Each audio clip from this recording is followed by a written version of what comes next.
Screenshot ya, baik. Jesus di sini mengaku nabi. Oh enggak, dia juru selamat. Widih, keras kepala kawan. Enggak, dia raja. Raja dari mana?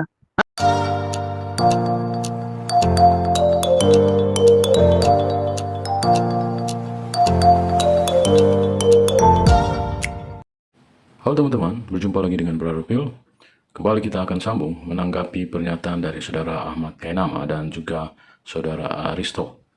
Dan seperti yang teman-teman yang mengikuti seri ini, kemarin dia mengatakan bahwa arti dari kata Kristus atau Mesias adalah Nabi. Dan kali ini kita akan lanjutkan ocehan dari Ustadz Kainama. Berikut ini adalah videonya. Screenshot ya, baik. Jesus di sini mengaku nabi. Oh enggak, dia juru selamat. Widih, keras kepala kawan. Oke, seperti yang kita tahu bersama bahwa Yesus memiliki beberapa gelar, yaitu Raja, Nabi, dan juga Imam. Dan orang Kristen tidak pernah menyangkal bahwa Yesus adalah seorang Nabi. Tetapi yang orang Kristen sangkal adalah dia bukan cuma hanya sekedar Nabi. Dan tadi kita sudah dengarkan bersama bagaimana Saudara Ahmad Kainama ini mengatakan bahwa Yesus bukan juru selamat. Padahal di dalam Yohanes 4 yang dia kutip ini untuk menguatkan argumennya, justru pada bagian terakhir menunjukkan bahwa Yesus adalah juru selamat. Orang Kristen tidak pernah menolak predikat Yesus sebagai seorang nabi. Kalau kita baca di dalam Lukas 4 ayat 17-19, ini menunjukkan bukti kegenapan dari nubuatan Yesaya.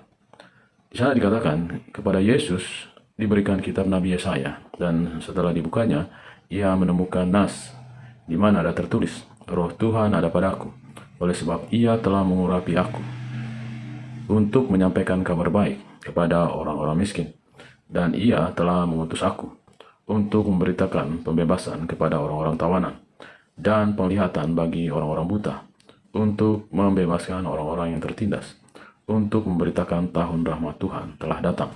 Dan pada ayat 21 dari Lukas 4, Yesus mengatakan, pada hari ini genaplah naas ini sewaktu kamu mendengarnya. Jadi, orang Kristen tidak pernah menolak predikat Yesus sebagai nabi. Sekarang kita pindah ke predikat Yesus sebagai raja. Bagaimana pernyataan dari Ustadz Kainama? Screenshot ya, baik. Jesus di sini mengaku nabi. Oh enggak, dia juru selamat. Widih, keras kepala kawan. Enggak, dia raja. Raja dari mana? Hah? Raja dari mana? Tunggu sebentar ya. Sebentar. Itu di kalau nggak salah Lukas 22, Bung Ade. Pada saat itu Yesus bukan raja, dia cuma nabi aja. Karena pada saat itu rajanya namanya Herodes Antipas, betul ya? Betul. Namanya pada saat dia hidup itu Lukas 22 kalau nggak salah. Lukas 22, sebentar kita cari dulu. 22, Lukas pada zaman Yesus lahir, rajanya namanya Herodes. Okay. Tuh ya, screenshot pemirsa, 1, 2, 3, 4, 5. Nah pada saat dia Raja Herodes mati digantikan oleh Herodes Antipas. Itu Lukas 23, ganti angkanya Bung. 23 nomor 7. Ini sudah di screenshot ya pemirsa. Yesus tidak pernah jadi raja, tidak pernah. Lukas 23 nomor 7. Setelah Herodes Agung mati, ditampar oleh malaikat Tuhan. Antipas yang ditampar, maaf. Setelah Herodes mati, Yesus lahir, mati, lalu digantikan dengan anaknya Herodes Antipas. Nah, Herodes Antipas ini yang matinya ditampar malaikat, terus dimakan cacing. Nah ini ya. Jadi Yesus tidak pernah jadi raja. Rajanya Herodes. Oke. Ya, screenshot 1, 2, 3, 4, 5. Oke teman-teman, kita baru saja mendengarkan pernyataan dari Saudara Ustadz Kainama yang dia mengatakan di mana Yesus tidak pernah menjadi raja. Memang benar Yesus tidak pernah menjadi raja seperti yang dikatakan oleh Saudara Kainama. Tetapi predikat raja yang dimaksud di sini adalah bukan raja seperti Raja Herodes, seperti anggapan dari Ustadz Kainama. Mari kita dengarkan apa pernyataan Yesus mengenai posisinya sebagai raja.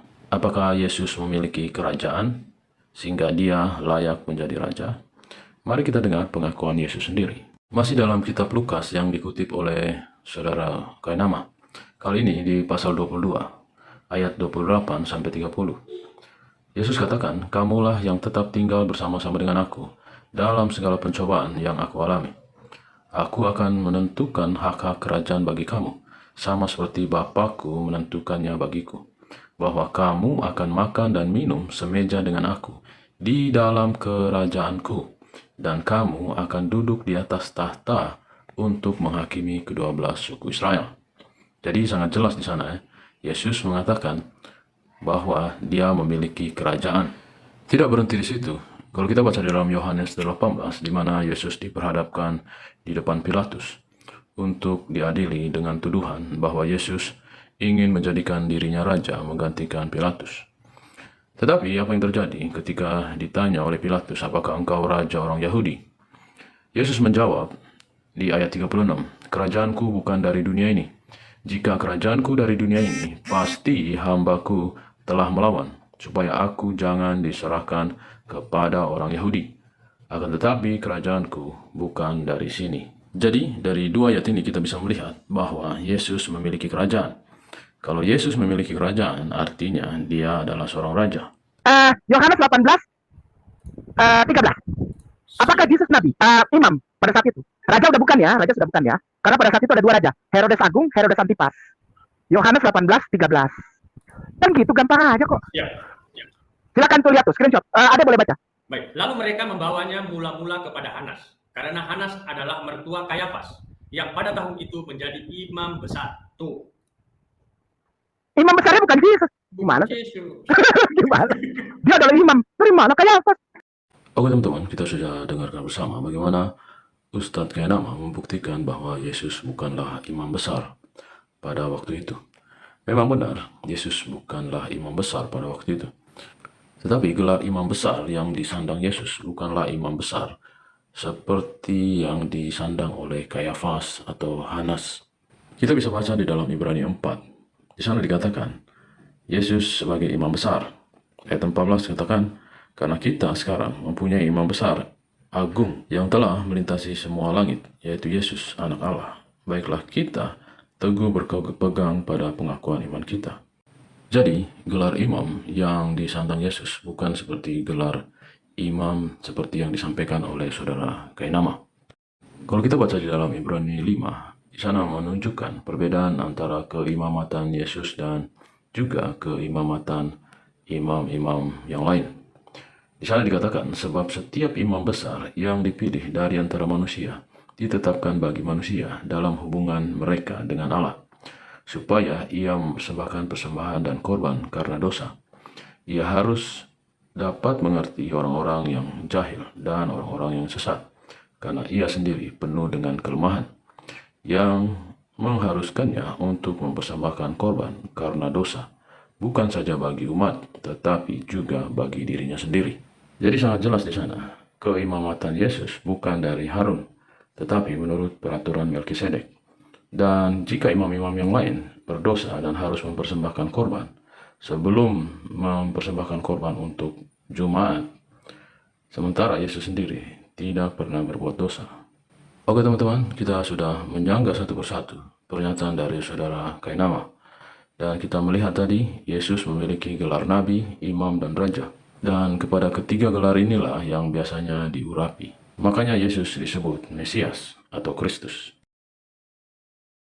Halo teman-teman, ini ada fitur baru dari YouTube, di mana teman-teman bisa mensupport channel Pil Pahit dengan cara mengklik thanks seperti ini, lalu akan muncul pilihan jumlah nominal yang teman-teman bisa support.